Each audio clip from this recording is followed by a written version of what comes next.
This program is brought to you by Rapid, offering expert services and software solutions related to quantitative imaging and dosimetry. Explore more at rapiddosimetry.com. So, can you tell us about our guest today? Yeah, Dr. Lisa Bodei is really one of the pioneers in this field in general, pretty much starting in Europe. I think she's on the clinical side and also on just the radiobiology side. Really deserves credit for a lot of the work that has brought radiopharmaceutical therapy to where it is. And where it is just is FDA approval of two agents and a huge amount of interest from both small biotech and big pharma companies. She's one of the people that started very early on and has stuck with it and now sees it really blossoming and becoming sort of all the rage in cancer therapy. Right. And she is based in Sloan Kettering, your alma mater. So yeah, no, that's true. Even though it's been 20 years since I was at Sloan Kettering, I still sort of feel it as my home because, where you work for the earliest part of your career is you sort of consider home. And at the time, so Lisa was not there at the time, but it was Steve Larson, Ron Finn, John Hum, Pat Zanzonico, and Chetan Divki, and a lot of people that on the antibody side were leading the field. So, yeah, she's at Sloan Kettering now, but looking at her CV, spent a big chunk of her career with sort of the counterpart cancer center in Europe, in Milan. I guess is what the European Institute of Oncology, when we start chatting with her, that'll be made clear. Absolutely. So, with that, why don't we go ahead and welcome her in? Okay. I'm absolutely delighted to welcome Dr. Lisa Bodei to our podcast. We start these podcasts with the same question for pretty much every speaker. So tell us your definition of radiopharmaceutical therapy. Well, first of all, good morning, George. I'm absolutely delighted to be invited by you to your podcast series. So, my definition of radiopharmaceutical therapy is that radiopharmaceutical therapy represents a bridge between chemotherapy and radiotherapy because we follow both principles, and it is a way to deliver targeted radiation to tumor cells while relatively sparing the normal organs. And in the majority of cases, we exploit a particular cancer characteristic that can be targeted with several types of constructs like antibodies, peptides, pharmaceutically inactive ligands that can be radiolabeled with either diagnostic or therapeutic radioisotopes, thus allowing us to treat patients according to the theranostic principle. So we see what we treat and we treat what we see. Let me also go ahead and give a little bit of background. So you got your medical degree from the University of Pisa and then the PhD from University of Groningen in the Netherlands. Right. And then I guess you did a fellowship in Milano at the European Institute of Oncology. Correct. When did you come to Sloan Kettering?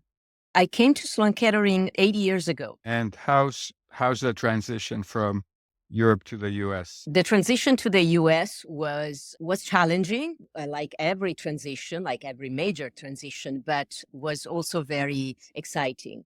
I joined Memorial in 2016, and I joined an institution which was represented for me the natural evolution of my knowledge. And I was so excited to be part of such a large and experienced group.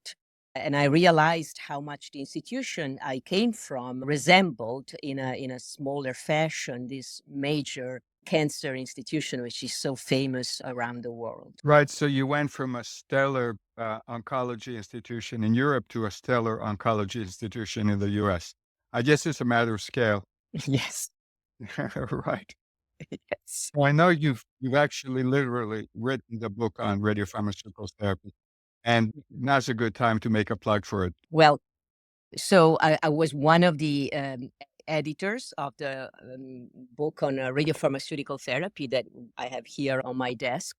And it's a collection of excellent and fantastic contributions in the field of radiotheranostics, starting from the basics, from the radiochemistry basics, radiobiological basis, and clinical approach, and the clinical experience, both with the current standard of care drugs and with many examples of new radiopharmaceutical therapies. And this was a marvelous endeavor that I didn't do myself. I did it together with Jason Lewis and Brian Zeglis. And when was it published? It was published, earlier this year by Springer. Okay. And I mean, the way the field has developed is kind of interesting. So tell us about your journey, which is sort of the terminology that people use these days for key moments in your career. So I have a few key moments in my career. The first one was when I was a resident. I realized I was interested in the therapeutic efficacy of radioisotopes. And I started with radioactive iodine therapy, which was obviously the working horse of the nuclear medicine therapy in those days. And I was also very attracted by endocrinology and the endocrinological applications. And I met the late Dick Wackabone, one of the developers of PRRT in Pisa back then. And I decided I wanted to visit their department and learn more about their innovative therapy for neuroendocrine tumors that they had in those days. They had Y90 DOTATOC, they had several protocols. And since then, it's been, like a world was open in front of my eyes. I spent a year in Rotterdam, then I came back to Milan, and Giovanni Paganelli was one of the 3 persons in the world together, with Eric Renning and Jan Müllerbrand in Basel, doing PRRT. And I stayed with him and I learned from Giovanni a lot, and I stayed and worked with him for 15 years. And then another key point in my career started from my clinical experience in seeing patients. And every time I would propose a patient for PRRT and I would have the conversation with the patient invariably asked, "Doctor, yes, you're giving me all these statistics as to how the treatment works and how the percentage of patients who respond to the treatment, but what's going to happen to me? What response will I have to this treatment?" And I was I was embarrassed to say to the patient that I didn't know and that I didn't have those data. And then one day in a few meetings, but particularly was one organized by Richard Baum in Weimar, I met Irv Modlin, who was studying genomic signatures that could identify neuroendocrine tumors and characterize the response to various treatments. And then I said, why don't we apply this to neuroendocrine tumors? And, I took a sabbatical and reunited forces and worked with Dick Wackabone, Richard Baum, Giovanni Paganelli, and Irv Modlin, and we applied these signatures to neuroendocrine tumors undergoing PRRT. And we devised a score, which is now called the PRRT Predictive Quotient, or PPQ, which was demonstrated to predict with a very high accuracy the response of these tumors to the treatment. So that could address the question that the patients had.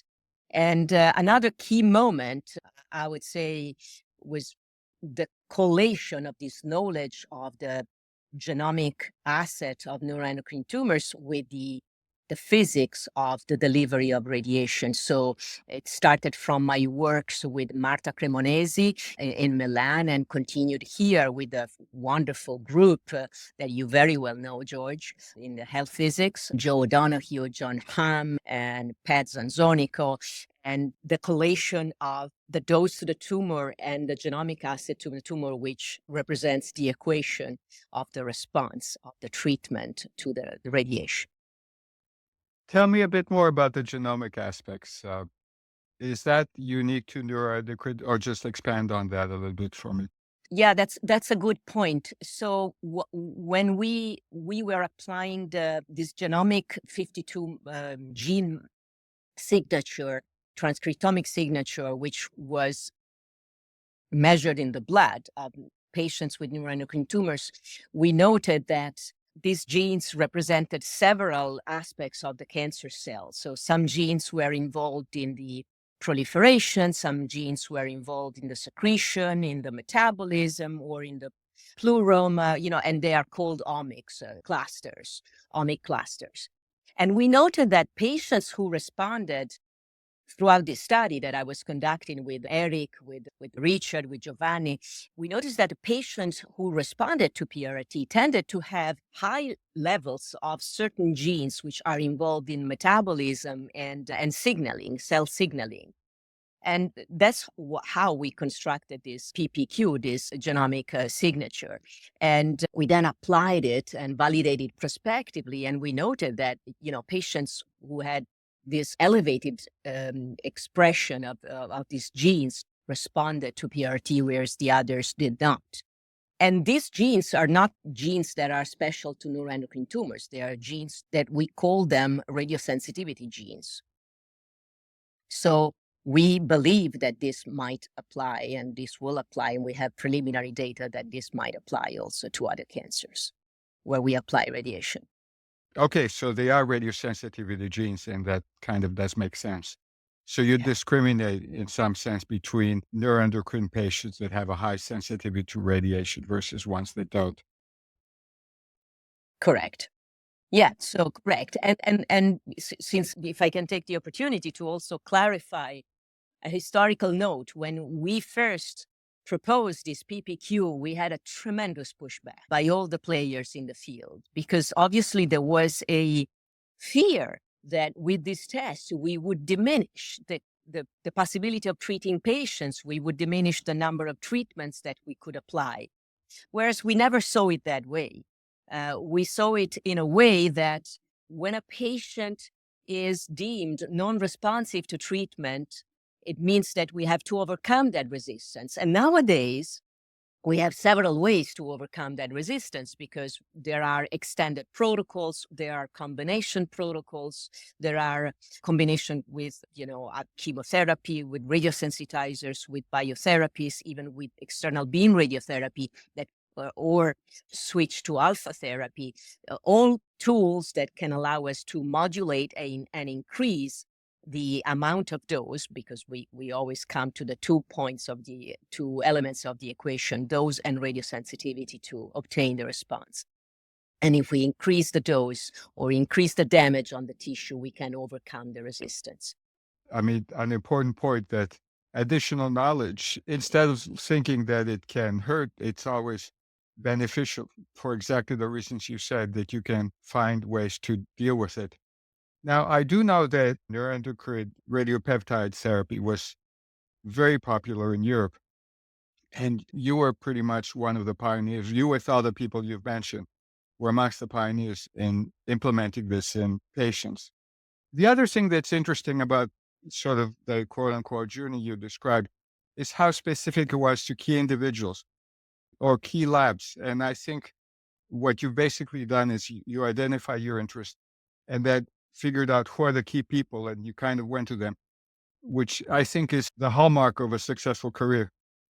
Yeah, well, I've always been somebody who takes no for an answer when it's a matter of increasing my knowledge. Right. And I remember having a glimpse of a superior and innovative form of knowledge, which was represented by somatostatin receptor imaging in those days, and new knowledge on endocrinology. And I remember taking my summer vacation to visit the department, and then taking, against, let's say, the will of my then director of the program, who didn't want me to go, but I said I have to go, and spend 6 months, so in Rotterdam, which is what I did when I was a resident. You mentioned somatostatin receptor imaging. This podcast is sort of also for people that are not experts in the field. Tell us how the somatostatin receptor is key to PRRT. Well, it's one of those not serendipitous discovery, but it's one of those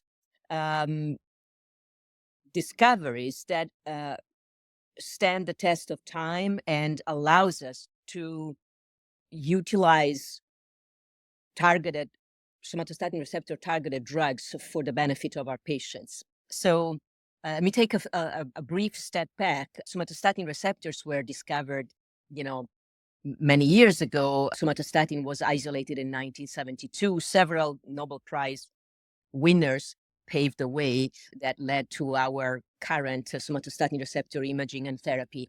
Back in the 80s and 90s, somatostatin receptors were characterized and were discovered to be highly expressed on the surface of neuroendocrine tumors.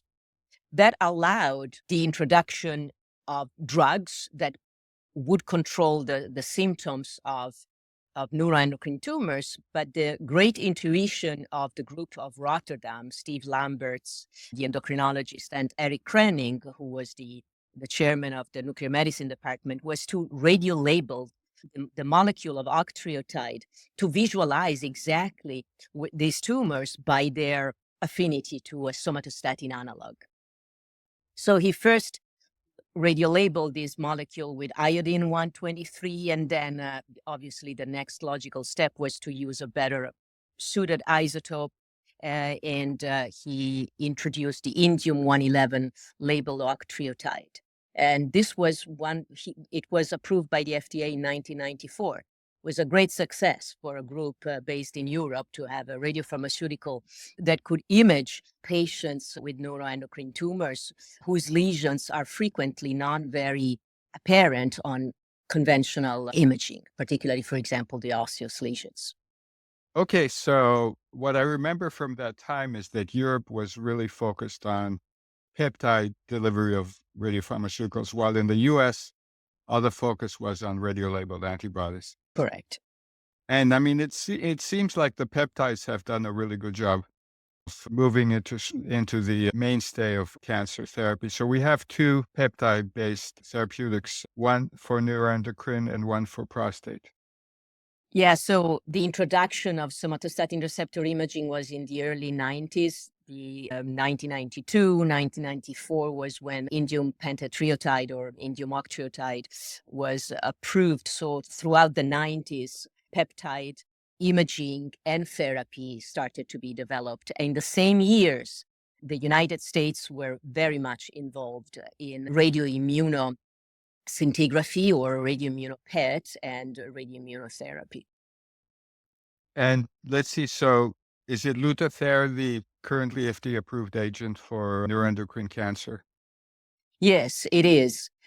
Just to give a brief overview, it is interesting to note that the first intuition by Eric Krenning to radiolabel octreotide and image those cancers brought him to the next logical step, as he used to call it.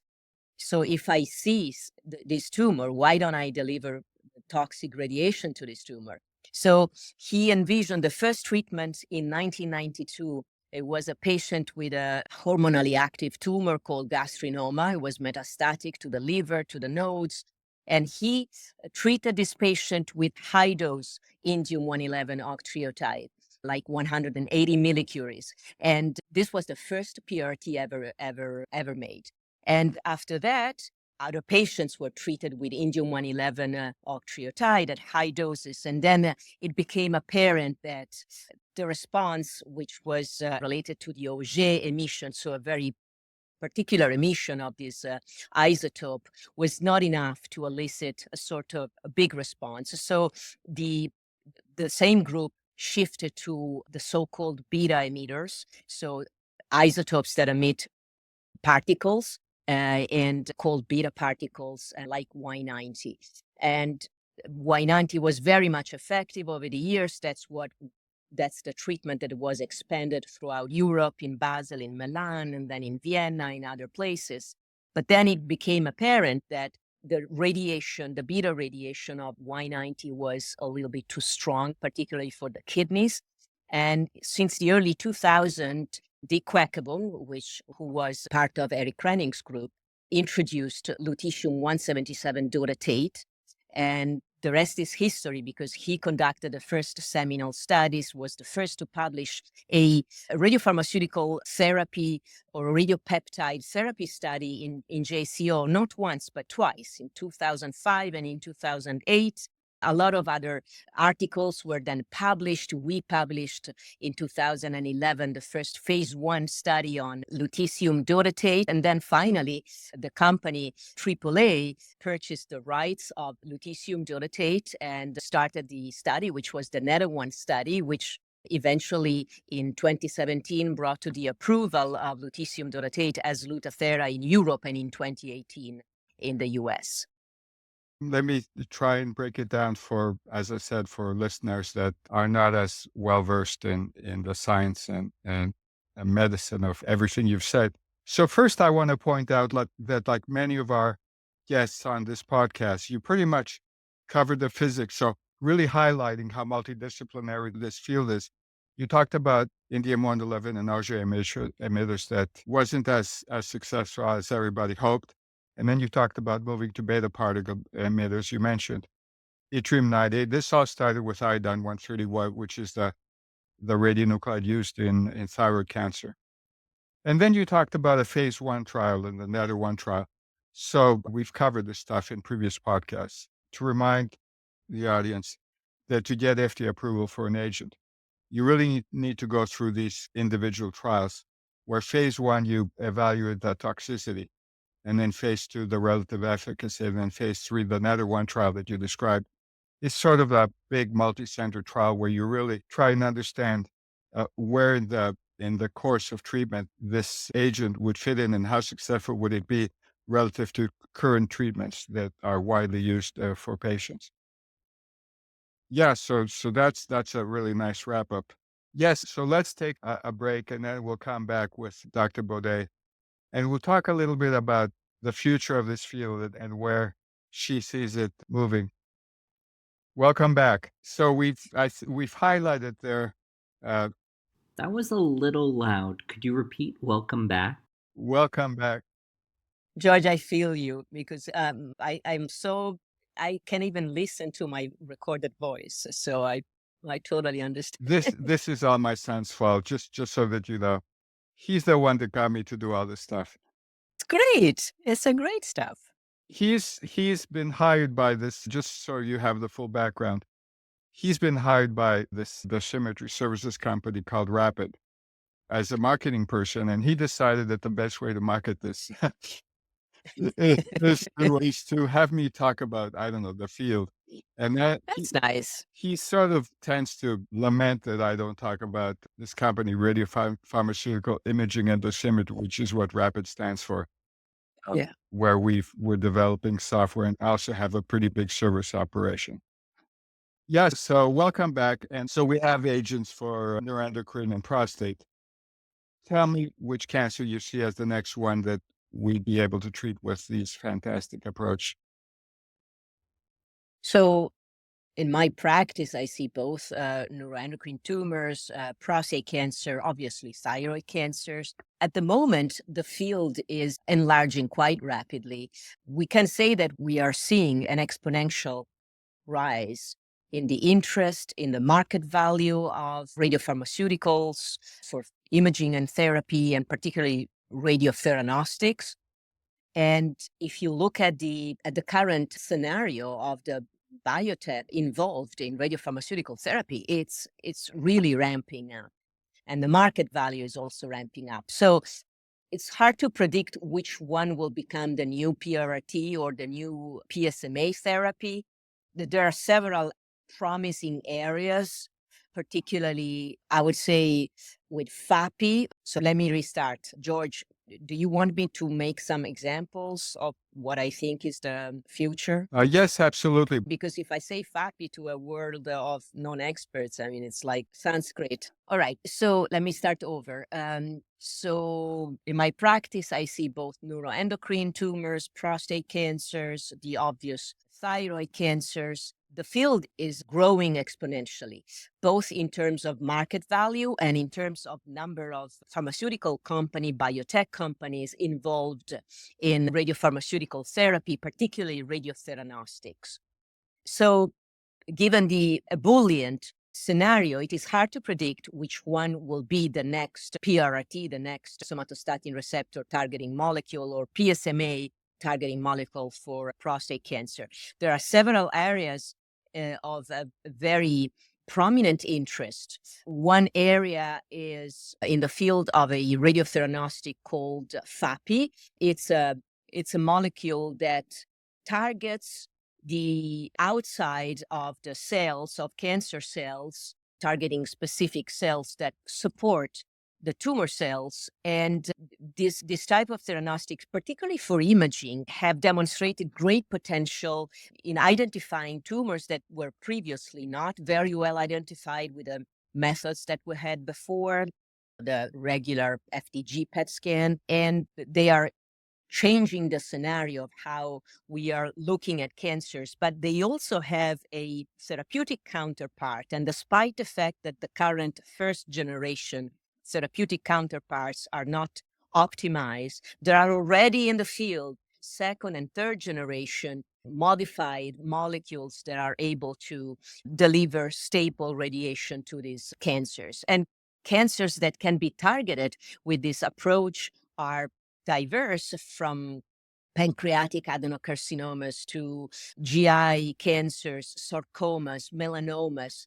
The beauty of the new approaches and the new molecules, there are many other molecules called integrin. I can go and we can name a number of new molecules, but the beauty of these new approaches is that the big killers are now becoming the target, pun intended, of the new radiopharmaceutical therapies. And particularly, in my view, the future lies not just in the development of new molecules, but in development of new strategies in areas of unmet need. We don't want a Me Too therapy that tomorrow will be forgotten because there are so many in that particular space. We want a therapy that will change the lives of our patients and will bring us to an advantage in terms of efficacy and safety. And we also wanted to deploy it in an intelligent and individualized manners. And here I come back to my original discussion about dose and radiosensitivity. If we don't keep in mind that this is the effector of our radiopharmaceutical therapy, we will lose the field, and the field will be surpassed by the next fashion. We don't want radiopharmaceutical therapy to become a fashion. We want it to stay, and it has to be delivered and deployed appropriately and delivered to those patients who are able to receive it because they have a prospect of intense accumulated dose at the target. But we also want to deploy it in those situations that have a prospect of benefit. And if the tumors are radiosensitive, we can deploy the treatment as it is. If the tumors are not radiosensitive, we need to improve and implement our strategies. What you just said is so important that I want to amplify it and just say it again. RPT is really maybe unique in the ability that we can actually image the agent and where it's going. And then, unlike chemotherapy or other approaches, we have the opportunity to understand where it's going, calculate the absorbed dose. So I'm making a plug now for dosimetry in physics. Calculate the absorbed dose to tumor and normal organs, and then figure out on either patient or patient population basis how best to treat either a patient or population of patients. And this is really unique in what we can do. And if we don't adopt that, then we're sort of, as you said, will become just a fad. And I'm especially concerned, and others know this, that our initial studies are taking the 6 weeks per cycle approach, which is sort of the chemotherapy approach. I mean, it's worked really well, and I think companies have to start somewhere. Somebody has to make money, or otherwise the field is not going to survive. But I do think the next step is to think more deeply about how we're delivering these things, given that we can image them. And I had Oliver Sartor, and I asked him in a previous podcast, are there other therapeutics that he's aware of that you can image? And not just imaging sort of response, but imaging where the drug is, where the therapeutic agent is going. And I don't think there are any. So that's really unique. We need to take advantage of that. And if I may add on what you're saying, not only do we have the possibility of image, but let's reflect on the difference between a chemotherapeutic agent and imaging-based treatment. When a chemotherapeutic or a biotherapeutic agent is given, this is given usually based on some cancer characteristics which are derived from a biopsy, which is a photograph of that particular little piece of the disease at that particular time. Whereas the disease may be completely different in the next lesion or completely different 2 months after that biopsy. Whereas when we treat based on imaging, we have the real-time photograph of the entirety of the disease. And we can see what we do in the entirety of the disease. I love these podcasts because I run into situations like this where we are so much in sync. Okay, so you are a nuclear medicine physician that's also treating patients. And in that sense, I know there's this sort of back and forth about whether it would be radiation oncology or nuclear medicine. So tell me about you there. How do these patients come to you as a nuclear med physician? Here at Memorial, we work by referral by the medical oncologist who has the patient in their care and refers the patient to us. In a lot of the cases, the patients are preliminary discussed within our tumor board. At Memorial, we decided to have a team approach and to manage the patients throughout their journey with us while receiving radiopharmaceutical therapy. So we don't want just to be the ones who push the button of the delivery syringe pump. We want to be engaged in the treatment and the care of the patient. So what we do is to see patients in consultation, to follow them with visits in between the treatments, to keep the referring physician aware of the issues that may arise during the treatment, to follow them until the end of the treatment when they do the restaging scans, and then to shift in the back and let the patient follow with their own referring physician. So this is how we work, and we manage patients also all together with the clinical teams within our tumor boards.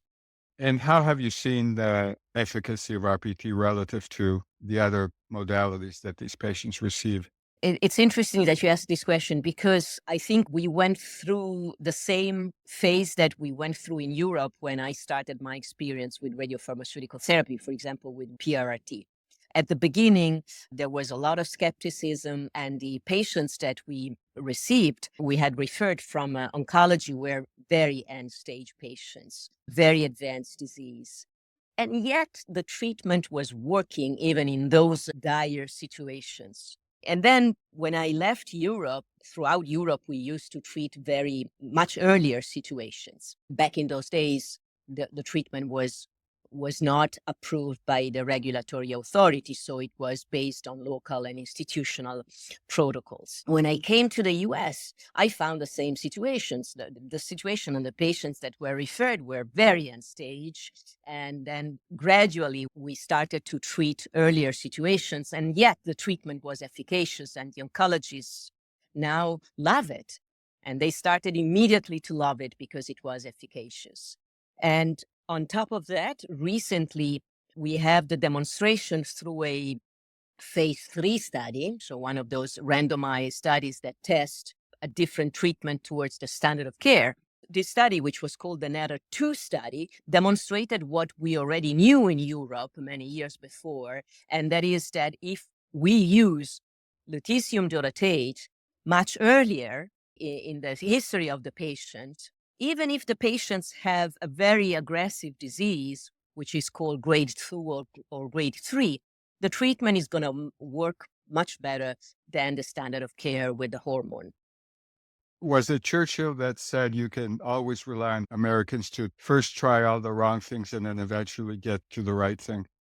I wouldn't say that. I think it would be unfair because this treatment wasn't available in America, and it was developed because Europe back then had different regulations, which are now only present in Germany, which is in fact where a lot of the new ideas come from because of the feasibility of the application of drugs that do not have an FDA approval or a regulatory approval in humans. Okay, so let's see if our producer feels we should start wrapping up. Lisa, do you have a question that you would like to ask George? Well, many. Well, I have one question, one comment and one question. So recently, everybody is switching to, I mean, there's a very great interest in alpha therapy, in therapy with radiopharmaceuticals that are linked to a isotope which emits a very powerful radiation, which is called alpha radiation.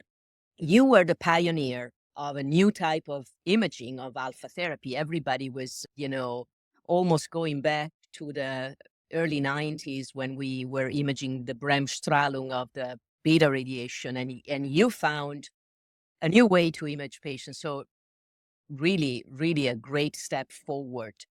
I have two questions. A, now that you see the destiny and the dose that we get with alpha therapy in normal organs such as the kidney, do you think that alpha therapy will be the answer and the next logical step of radiopharmaceutical therapy, or are there still concerns about toxicity?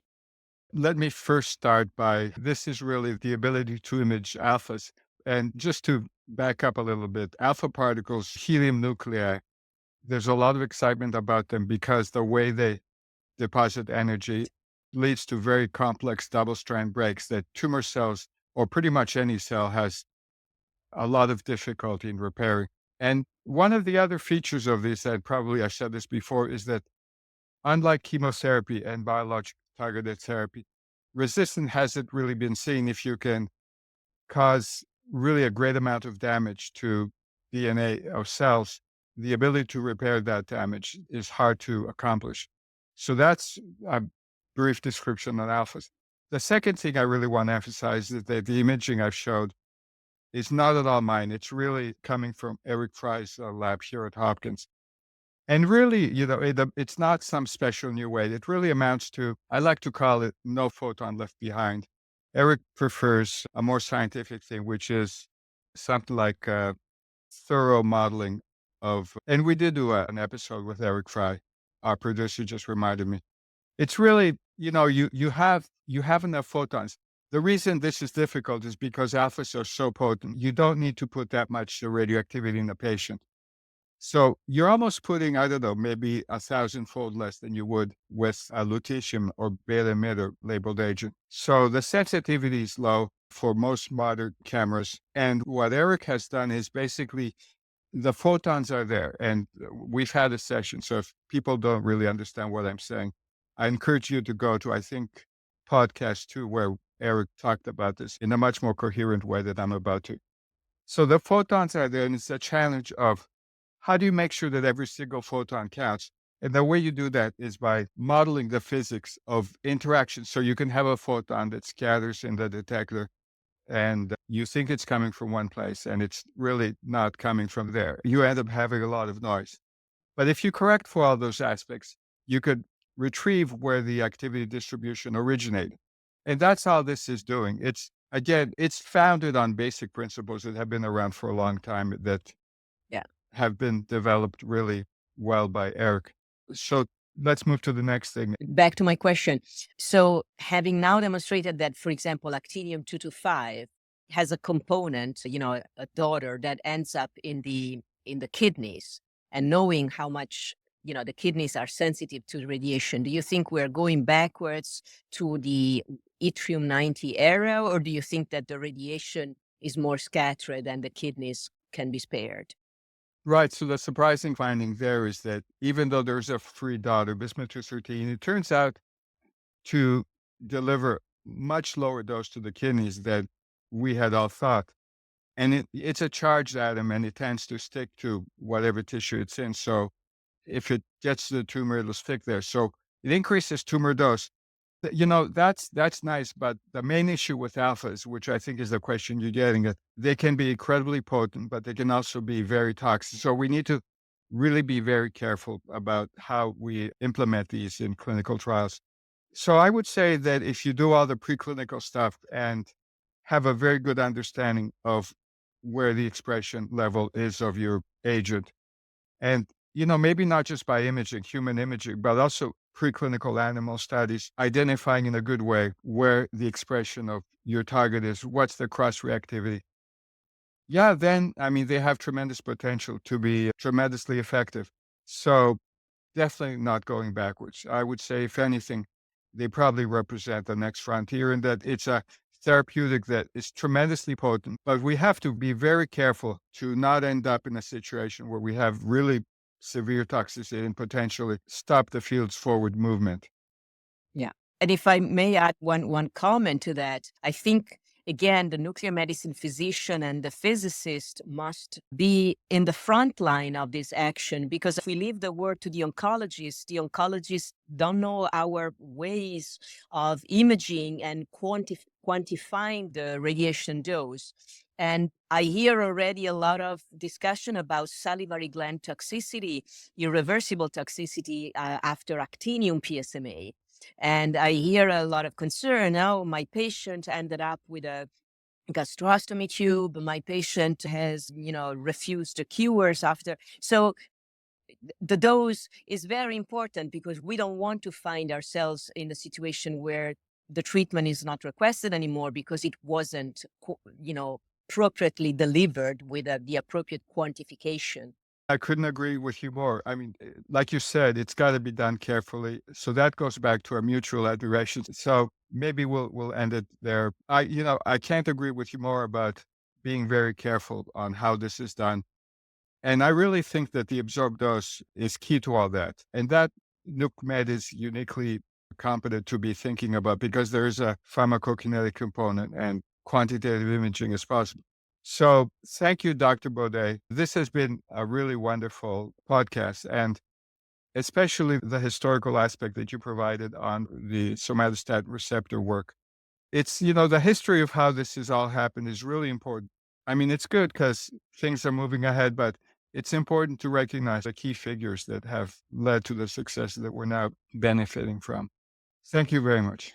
Well, thank you. It was great. It was a nice conversation. And thank you, Dr. Bodei, for getting a straight answer out of George. Then call me Lisa, please. Thank you so much. Wow.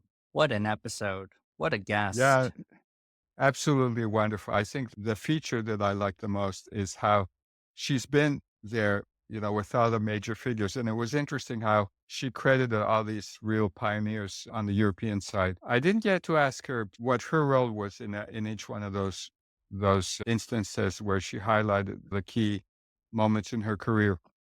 But there's no question. I mean, as a young person, and probably the real clinically oriented person, it must have been an amazing environment to be in. And now she's at Sloan Kettering, just the right place to be at the right time. I really admired how she asked you a question and then she made sure you answered it. Yeah, I mean, the thing about on both sides, the questions that I ask are, in addition to wanting to explain things to our audience, the point of this podcast, by the way, is to provide a medium whereby patients have an opportunity to really learn about this field. And I mean, really, I just want to elevate the stature of this field. It's probably not quite humble of me to think that, this podcast is going to accomplish that. But it's a contribution to the idea that this field needs to be highlighted a lot more than it has been. Absolutely agreed. And one of the means by which you can do that, because no man is an island, right, George? Yes. Is by promoting and uplifting an organization, a team, if you will, to really Yes. rally for that cause. And you just so happen to have such an organization. It's called Rapid. Absolutely. Yeah. I knew this is where this was going. Yeah. Yeah. So Rapid is a company that was founded quite a few years ago by me, along with three other people, Eric Fry, Omid Mogadan, and Michael Gali. And it serves two purposes. It's providing a service to biotech companies in terms of dosimetry and quantitative imaging services. One of the items that Lisa mentioned about being able to image alpha emitters is really sort of something that from the service side, Rapid has really been able to do. I'm trying to decide whether to say uniquely. And I think so far, rigorously and quantitatively, I think you can put uniquely on that. I mean, even though the methodology is published, and if somebody decides to spend the amount of time that Eric Fry has spent along with his lab, there are no secrets. We've just been the first to make it happen. And also on the dosimetry front, we're actually quite good in supporting biotech. And all of this is towards helping them on the dosimetry part to get FDA approval. Okay, so that's enough of my pitch for Rapid. Rapid services and products available at rapiddosimetry.com. Yeah, we are developing software. And so the next iteration of the software will include the imaging analysis, where you can bring in images and go the full sort of top to bottom approach, where you read in the images, draw the contours, and then transfer that data to 3D RDS, the software that we've already developed. Okay, so that's enough of what Rapid does. Okay, well, this has been a lovely episode. Thank you so much for your time, George. Yeah, thanks, Dennis. Yeah, this is great. I mean, you've been putting together a great list of guests. Of course, I've been providing the names to you. This has been the Radiopharmaceutical Therapy and Dosimetry podcast with Dr. George Sgouros. Produced by me, Denis Sgouros. Executive produced by Dr. Michael Ghali at Rapid Dosimetry. You can rate and review this show on Apple Podcasts. Got a question for George? Or interested in Rapid Dosimetry's products and services? Email us at dsgouros@rapiddosimetry.com. And if you haven't already, please subscribe wherever podcasts are downloaded.